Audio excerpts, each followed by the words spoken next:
দেশের অনেক মেডিকেল কলেজেই কর্তব্যরত চিকিৎসক এবং ফ্যাকাল্টিদের প্রাইভেট প্র্যাকটিস নিষিদ্ধ রয়েছে। সুতরাং কেবলমাত্র জিবি তথা এজিএমসির ক্ষেত্রেই এই সিদ্ধান্ত নয়।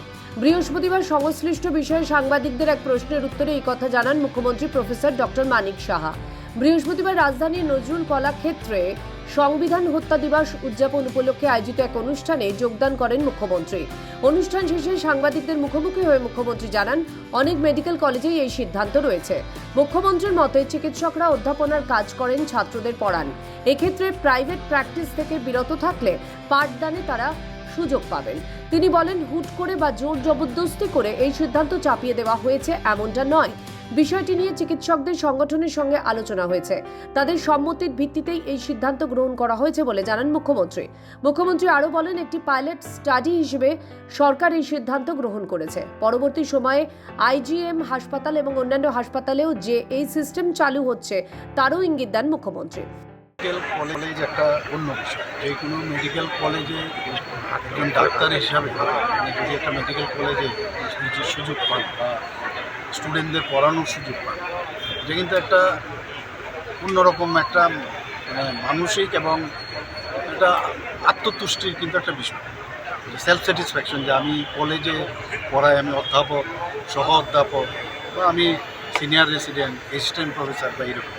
তো সেই জায়গায় দাঁড়িয়ে দেখা গেছে যে এখানে দুটো জিনিস, একটা হচ্ছে আমার স্টুডেন্টদের পড়াতে হয়, আমার পাশাপাশি চিকিৎসাও করতে হয়।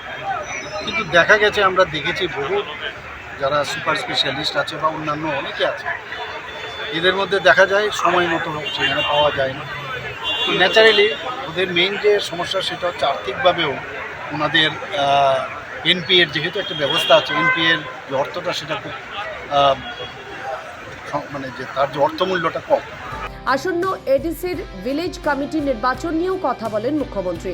তিনি জানান, আসন্ন ভিলেজ কমিটি নির্বাচনে জোট হবে কিনা তা এখনই বলা যাচ্ছে না।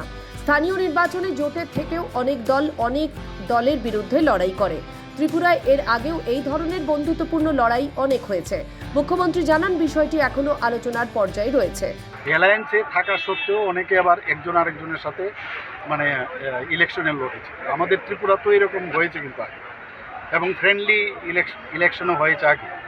তো এইবার যেটা হয়েছে তার মধ্যে আমরা যেহেতু এনডিএ পার্টনার তারাও অনেকটা আমাদের সাথে কথাবার্তা বলছে, আমরাও কথা বলছি।